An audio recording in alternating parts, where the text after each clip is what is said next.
Grabe, first day pa lang gusto ko na umuwi. Ang lala mo. Pero nakakamiss din tong school na to. Ba't ka ba kasi lumipat ng school? Secret!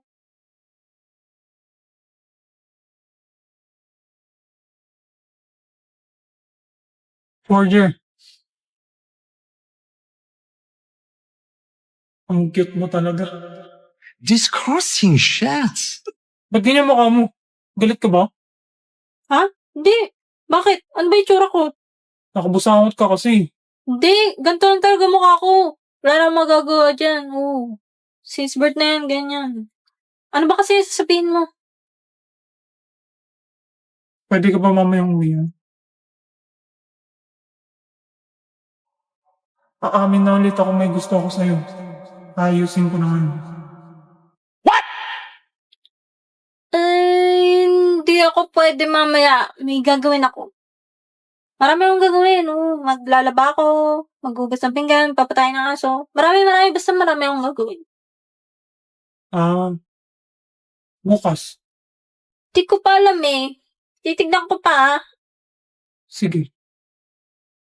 Sige. Diyos ko po. Ano yan? May gusto ba sa akin si Sion? Paano nangyari yun? Grade 1. Sorry, Sion. Sinutok kita.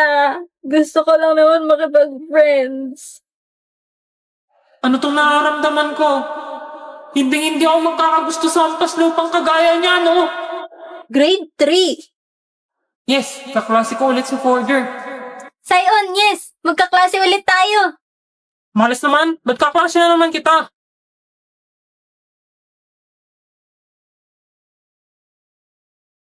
Grade 5. Sion! Ang ganda. Maganda ba ako, Sion? Sobrang pangit mo. Saan ka ba nagkaroon ng confidence sabihin yan?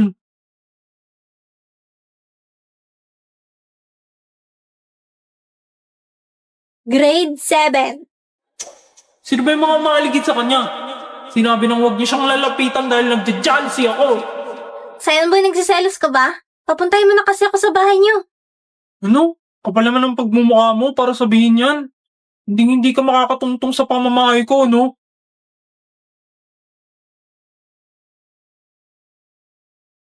Grade 8. 8 years na pero di pa rin ako makapunta sa bahay ni Sion. Baka palayasin na ako ni Papa kasi wala akong silbing spy. Forger, Sion! may sasabihin ako sa'yo. Huwag mo sasabihin sa iba, ha? Sige. Gusto kita. Gusto. Gustong maging kaibigan. Gusto rin kita, Sion! Maging friend, of course.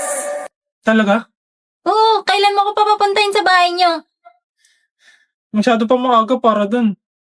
Sasabihin ko muna sa parents ko. Sige, sabi mo yan, ha? Sasabihin ko to kay Papa. Matutuwa yan na best friends na tayo. Hindi naman yun yung... Ay, Sion, nandiyan na yung bus ko. Yung sinabi mo, huwag mo babawiin. Ang ibig sabihin niya ba nun? May gusto siya sa akin. Romantically? Pala yun. Guys, sorry na late ako. Ay, couple shirt sila. O ayan, kumpleto na. Sana tayo? Yun si Anya, siya nag-iyak. Ha? Yan na nga ba ang sinasabi sa hula? Sabi na walang plano tong babaeng to eh. Sorry, kala ko kasi drawing na naman yung gala eh. Ako na, Anong gagawin mo, Sion? papatulong dito kay Sisi. Sino si Sisi? Up to.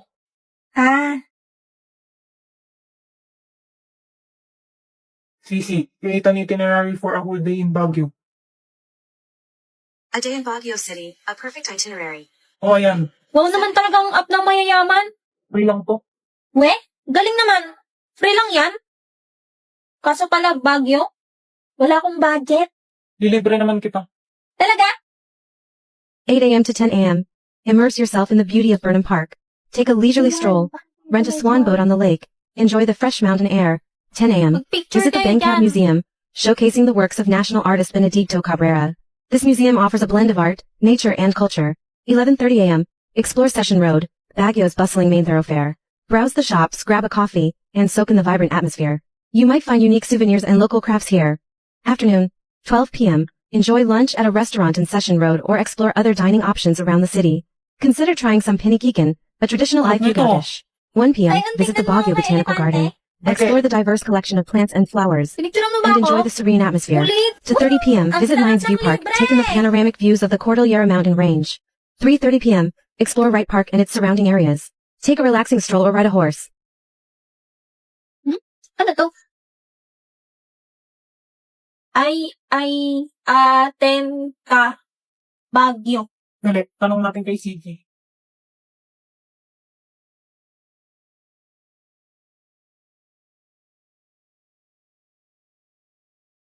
Ano daw sabi?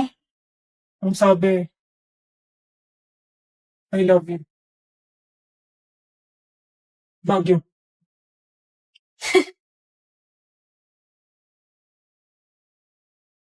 Live update! Ako to si Bay Sushi. Guys, pagpasensyaan nyo na kung ano itsura ko sa vid na to. Kaya yan ang normal mode ko at ang pinaka-haggard kong itsura.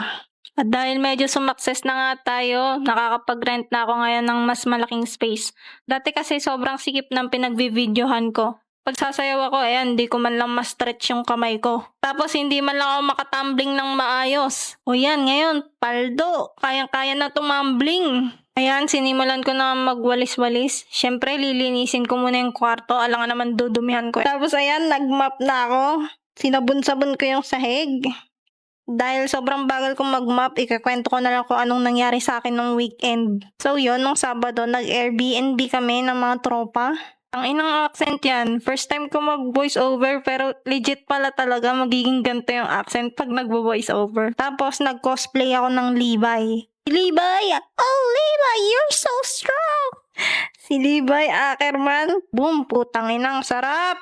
Tapos nung linggo, umattend naman kami ng con sa SM North. Ang cosplay ko naman nun si Freeren. Ayan, di ba? From Ekalal to Eyabab real quick. Ay, salamat. Tapos na siya mag-map. Ngayon naman, nagpupunas-punas na ako dyan ng mga furniture na natira galing sa dating may-ari. Inuna ko na nga dyan yung aparador. Tapos sinunod ko yung cabinet. Kaso sobrang taas nung cabinet. Kaya sinukuhan ko na lang yung part na to. Katapos nun, naligo muna ako kasi lalabas ako mamaya para bumili ng gamit. Tapos yan, naglipat na ako ng mga gamit ko sa kwarto. Tapos isa-isa ko ng inon-plastic yung mga gamit ko. Yung mga damit nilagay ko sa aparador. Dito nga, umepal-epal pa yung kapatid ko at pinashowcase yung mga props na meron ako. By the way, hindi akin yung stuff ni Freeren. Pinahiram lang sa akin yan. Ininto ko muna yung paglalagay ng mga damit kasi aalis na kami.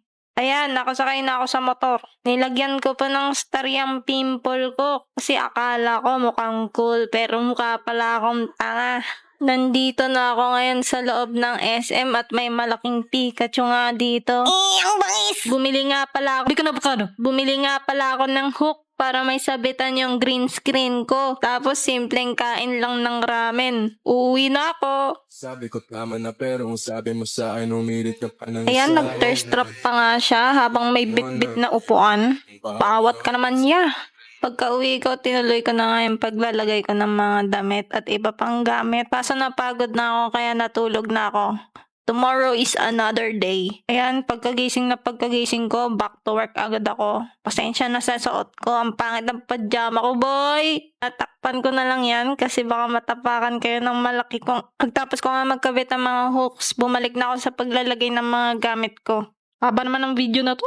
Wala nang masabi. Okay, skip na doon sa natapos ko na. Naligo na nga ako tapos yan, pinagkakabit ko na yung green screen ko. Para doon sa mga nagtatanong kung kailan ako magpo-post ng bagong video. Pagpasensyaan nyo na at na-busy ako. Promise, babawi ako ng content ngayon dahil okay na yung setup ko. Ayan na nga, tapos ko nang i-set up ang aking green screen. Maraming salamat sa panonood ng mga video ko. Kung hindi dahil sa inyo, hindi ako makakalipat sa gantong malaking space. Ayun lang. Thank you!